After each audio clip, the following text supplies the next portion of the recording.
Hello! Partly out of desperation because the light is so bad in my quotes wargaming room, my main living space. I'm doing these by a windowsill and the sunlight is rather too strong, but I hope I'll show them better when I've got the second batch done. This is just the first batch of the archers, done partly to fight the skirmish battle of English archers in France in the Don Featherstone skirmish wargaming book. I know this is eccentrically old-fashioned publication. I'm very, very aware of it from about 40 years ago odd. But I just very much like him and his writings and his rules, and even to me they sometimes seem old-fashioned, and I will change them to suit. But nonetheless, I feel a great enthusiasm for them, and having read that scenario long ago, I want to fight it out at last with decent figures. So I've shown the French. This is half of the English force. This is 9 out of 17 of named. They're all named characters with very precise weapon allotment, and they're armed. They will be armed exactly, well, almost exactly as Don Featherstone says. The only thing is that he talks about some of them as having double-handed axes. Well, how you handle a double-handed axe?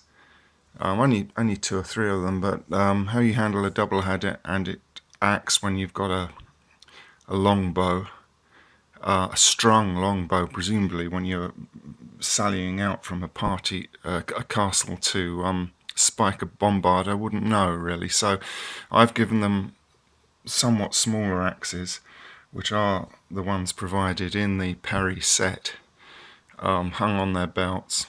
The figure on the left is the chap that actually will do the spiking. I forget his name, but I'll go through all that when I do the final set. I'm very, very pleased with these, though they've taken a long time to paint, partly because of my putting all my efforts really into the other sort of painting I do on a flat surface in oil paint to go on a wall. But I've really enjoyed doing these, and partly spending a lot of time on them is why they've been so enjoyable, because I think I've got a good character sense in the way that I've painted them, and I'm pleased about the way that I beefed them up a little bit with little washers of plastic inserted between their arms and their torsos, and then added some green stuff, and that's exactly what I'm doing. These are the remaining 8, and I thought it might be interesting just to show 1 or 2 that have actually got this. Can we see it?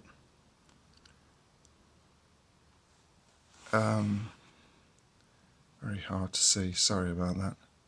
But there you go, you can just see his arms are. I've not put any filler, milliput or green stuff in there yet. And that's as they all are. They're all beefed up a little bit like that. And because I think they're a bit thin and dapper and a bit narrow-shouldered.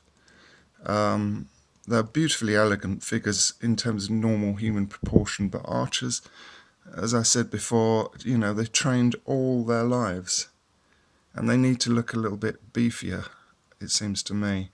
If you look at the chaps that do really heavy longbow archery professionally now, and are reconstructionists and so forth, they actually have their skeletons are affected, and they look like beefy guys.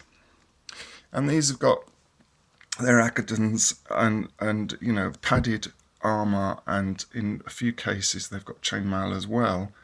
They're going to look quite solid. So this daylight is making them look rather shiny. They don't actually when they're out of the daylight, I promise you. What else can I say about them quickly? Oh, I didn't give them crosses of St. George because it seemed to me that they might be sallying out, they would want to make use of any confusion.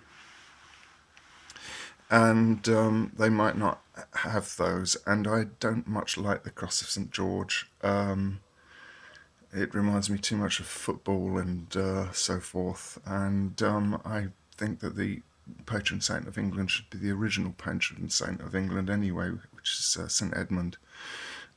So ridiculous, I know, but there you go. I prefer them without the cross of St. George, basically, and with these richer, sort of warm, slightly dirtied colours of these guys in the field without this white and red splash on them. So anyway, there they are. I particularly like this sequence from the guy on the left, who I think of as, well, he is standing in for the leading figure. I've forgotten his name again, but from him in the green through to the one on the right in the padded yellow top, they make a sequence of reaching for an arrow, knocking, raising the bow, drawing, and having just released. And it's rather lovely. Overall, though, I'm trying to put as many figures together from the Perry English Army set and from the couple of copies of the Salute 215 giveaway figure of the Agincourt Archer. As much variation as possible without actually it being in the act of firing, because, well, to suit the scenario partly, but also because I get a bit tired of seeing the actual firing. Archers rigidly on the War Games table holding that pose, and it's a bit, I don't know, I find it a bit cliched or something. So I'm looking for other things to do with the figure a lot out of the box. The other wonderful Don Featherstone book is this, The Bowmen of England. It's a great read and I really recommend it. It's a great introduction to the 100 Years' War and the English archers' part in it. And it may not be, in a few respects, it may be slightly out of date in contemporary, against a contemporary thinking about what happened, but generally it's very sound. And he does a little scenario, a little fictionalized scenario. I think it may have been actually loosely based on one of the small battles at the front of this, in exactly the same style. In fact, I think even some of the character names and the action is slightly repeated in the scenario that he puts in Skirmish Wargaming.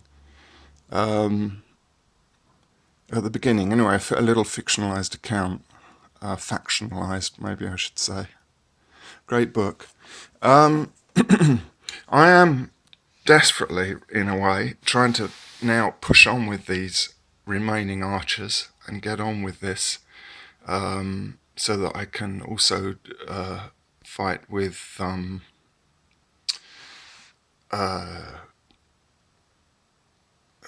other rules, probably more sophisticated rules, you might say, against my rising desire to go back to the early medieval period, i.e. the Anglo-Saxon period, if you like, from the fall of Rome to the invasion of the Normans, partly because of this, excuse the camera work, but having just been to this wonderful show at the British Library, which I do recommend for those who are interested in the period. Although it is a lot of manuscripts, there are some objects at the beginning, including part of the Staffordshire Hoard, so you don't have to go up to the north to see that, if you're not in the north already. And some wonderful borrowings in it. A beautiful little stopper seated figure at the beginning.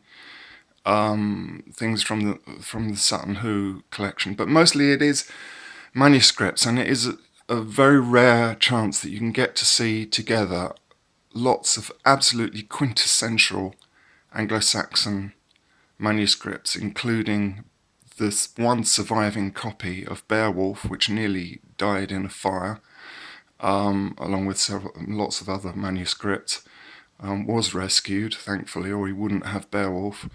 The Exeter Book of Riddles, several different versions of the Anglo-Saxon Chronicle, and Gildas, which is one of the few texts by which anything really is known about the very early period of the invasions or the coming of the Anglo-Saxons to Britain. Some